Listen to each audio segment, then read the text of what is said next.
حضرت امیر المؤمنین یزید رضی اللہ تعالیٰ عنہ، انا للہ و انا الیہ راجعون، ان کو کیا معلوم تھا؟ انہوں نے سب کے مشورے پر یزید کو خلیفہ بنانا چاہا اور دعا مانگی کہ یا اللہ اگر یہ اس خلافت کے لیے بہتر ہے تو اس کی حفاظت کر دے، اور اگر بہتر نہیں ہے تو خلافت سے پہلے یعنی مجھ سے۔ ایک دفعہ میرے پاس ایک شخص آیا اور وہ یزید کا نزلہ حضرت معاویہ پر گرا رہا تھا، تو اس نے کہا کہ یزید نے قاتلان حسین کا بدلہ کیوں نہیں لیا؟ میں نے کہا دیکھ، میں یزید کی طرفداری نہیں کرتا، ظالم و جابر آدمی تھا، میں اس کی طرفداری نہیں کرتا، لیکن اگر میں آپ سے یہ پوچھوں کہ حضرت علی نے قاتلان عثمان کا بدلہ کیوں نہیں لیا تو کیا جواب دو گے؟ حضرت معاویہ رضی اللہ تعالیٰ عنہ نے اپنے بیٹے کو خلیفہ کیوں بنایا؟ میں نے کہا آپ بتائیں خلافت کا حقدار کون ہونا چاہیے؟ کہنے لگے حضرت علی رضی اللہ تعالیٰ عنہ۔ میں نے کہا کیوں؟ کہنے لگے اہل بیت میں سے۔ میں نے کہا ایک طرف کہتے ہو کہ حضرت ابوبکر و عمر کی سنت پہ چلتے، رسول اللہ صلی اللہ علیہ وسلم کی سنت پہ چلتے اور لوگوں کے حوالے کر لیتے، تو آپ نے کون سا حضرت ابوبکر عمر اور عثمان کو خلیفہ مانا ہے کہ معاویہ نے ایسا کیوں کیا؟ جو اس ترتیب پہ چلے اس کو بھی تو نہیں مانا نا۔ اور پھر کہتے ہو کہ اس میں قرابت داری کو نہیں دیکھا جائے گا، اور جب ہم پوچھتے حضرت علی کیوں ہے تو کہتے اس لیے کہ وہ قرابت داروں میں سے۔ نہیں، کسی ایک موڑ پہ کھڑے ہو جاؤ، بات کرو۔ اچھا، یہ بیچ میں اتنی بڑی گڑبڑ ہو گئی، پھر حضرت معاویہ رضی اللہ تعالیٰ عنہ آئے۔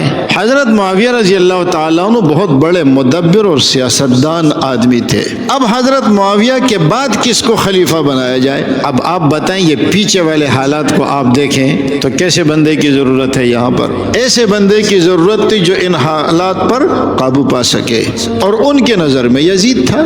اچھا، اور صحابہ کرام کے مشورے بھی یزید کے متعلق تھے۔ آج جو یزید پہ اعتراض، میں یزید کی حمایت نہیں کرتا، یزید کے انتخاب پہ اگر اعتراض کرو گے نا تو یہ صرف حضرت معاویہ پر نہیں آتا، یہ حضرت مغیرہ بن شعبہ بھی وہاں موجود ہے، وہ بھی یہی رائے دے رہا ہے، اور وہاں پر حضرت عبداللہ ابن عمر ہے، وہ بھی یہی رائے دے رہے ہیں، بڑے بڑے صحابہ یہ رائے دے رہے ہیں۔ جو مخالفت کر رہے ہیں وہ یزید کی ذات کی وجہ سے نہیں کر رہا ہے، وہ اس وجہ سے کر رہے ہیں کہ اگر ان کا بیٹا بنا لیا نا تو اب آگے یہ سلسلہ اولاد میں چلا جائے گا، یہ ملوکیت بن جائے گی۔ حضرت معاویہ رضی اللہ تعالیٰ عنہ کو کیا پتا تھا کہ آگے جا کے اتنی بڑی خباثتیں کرے گا؟ ان کو کیا معلوم تھا؟ انہوں نے سب کے مشورے پر یزید کو خلیفہ بنانا چاہا اور دعا مانگی کہ یا اللہ اگر یہ اس خلافت کے لیے بہتر ہے تو اس کی حفاظت کر دے، اور اگر بہتر نہیں ہے تو خلافت سے پہلے یعنی مجھ سے پہلے اس کی جان لے لے۔ وہ تو نیک نیتی کی بنیاد پر تھا۔ اب یزید آگے جا کے بدماشیاں کر رہا ہے تو اس کا حضرت معاویہ رضی اللہ تعالیٰ عنہ پر کیا ہے؟ دیکھیں، جب بھی کسی کو حکومت دی جاتی ہے تو حالات کو دیکھ کر دی جاتی ہے۔ بعض حالات میں سخت بندے کی ضرورت ہوتی ہے تاکہ وہ لوگوں کی قلع کر سکے، لیکن وہ نزلہ آ کے کس پہ گرا؟ حضرت معاویہ رضی اللہ تعالیٰ عنہ پہ۔ اور حضرت معاویہ وہ صحابی ہے جو کاتب وحی ہے، مذاق نہیں ہے، جو پیغمبر علیہ السلام کے لیے وحی لکھتے تھے۔